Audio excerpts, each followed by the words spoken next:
Hello नमस्ते नमस्कार सबैजनालाई। आज मिति 2082 असोज 19 गतेको दिन जुन हामी चाहिँ यहाँ पिपलको बोट एउटा सानो भनेर आएको छु है।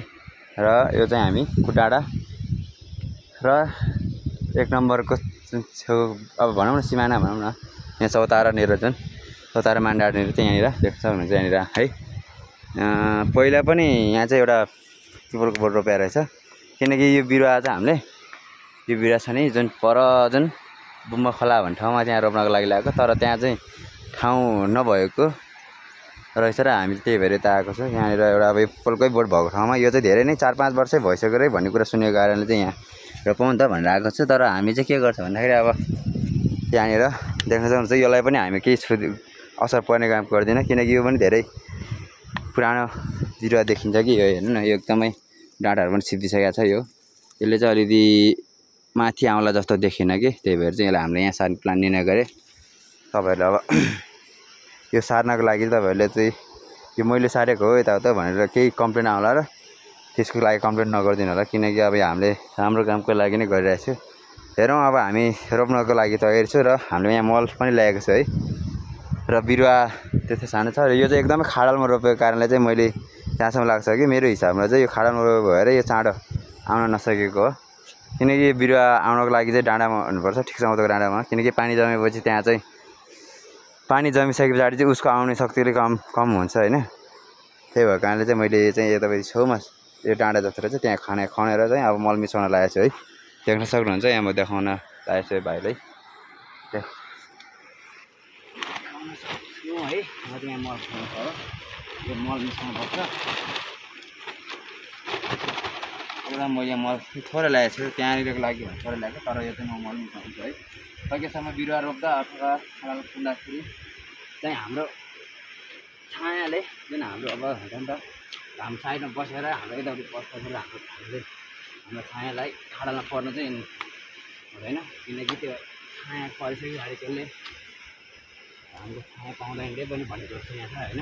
त्यही भएर हामीले चाहिँ हो घामको छाया पाउँछ तर पनि त्यो पुग्दैन नपाउने कारणले चाहिँ हामीले यसलाई घामको छाया पार्दैनौँ, किनकि मैले यहाँको जस्तो खाडल चाहिँ छैन।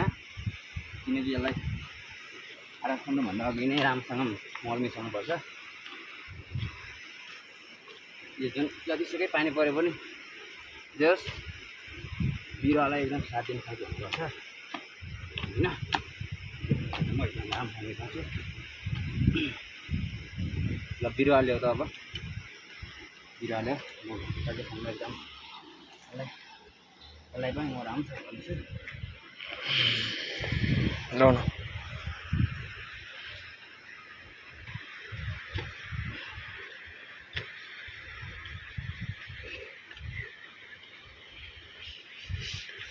ल देख्न सक्नुहुन्छ यो बिरुवा यहाँ छ है। र मैले चाहिँ एकदम यसलाई ठिकको साथै निकाल्ने छु है। ल यति नै हो खासमा। हाम्रो घामको छाया पनि पर्दैन अब यति गरेपछि। त्यही रात देखाउँ न, बस्नु यतापट्टि देख। म यसलाई चाहिँ एकदम यो मलको भागमा ठिकसँग मिलाएर रोपिदिने छु र यसलाई जुन यो यहाँ यो पानी जम्ने भएको छ होइन, यसलाई म पानी नजम्ने हिसाबले राखिदिने छु। यो पिपल बोट आज हामीले मिति 2082 6 महिना 19 गतेको दिन असोज 19 गतेको दिन चाहिँ हामीले यसलाई रोपिदिएको छौँ भनौँ है। र हाम्रो यो ठाउँमा चाहिँ अब राम्रो हुन्छ भन्ने मेरो आशाले चाहिँ मैले यसलाई रोपिसकेको छु है। र यो पानी जम्न चाहिँ खासमा म नदिने नै हो, किनकि यो पानी जम्यो भने यसले राम्रोसँग स्थान पाउँदैन। म यहाँबाट साइडबाट एउटा सानो कुलो काटेर पठाउने छु यसलाई है। तर अब यसको लागि चाहिँ हामी एउटा एकदमै स्याउलाहरू यताउता राखेर चाहिँ, किनकि माटो पर्न पनि हुँदैन, यता पनि राखिदिन्छु म, किनकि यो बिरुवा रोप्न अघि चाहिँ सकेसम्म पानी आउन जम्नु हुँदैन। देख्न सक्नुहुन्छ हामीले पानी जम्न दियो भने चाहिँ अलिक त्यसलाई असक्द हुन्छ क्या, किनकि अलिकति खाडल्न परिसके पछाडि धेरै पानीले चाहिने भन्दा बढी पानी भइसके पछाडि चाहिँ अलिकति उसलाई गाह्रो हुन्छ। त्यही भएर हामीले चाहिँ म यहाँ आएर सानो खानाले पानी तलतिर पकाउँदैछु गाइज है।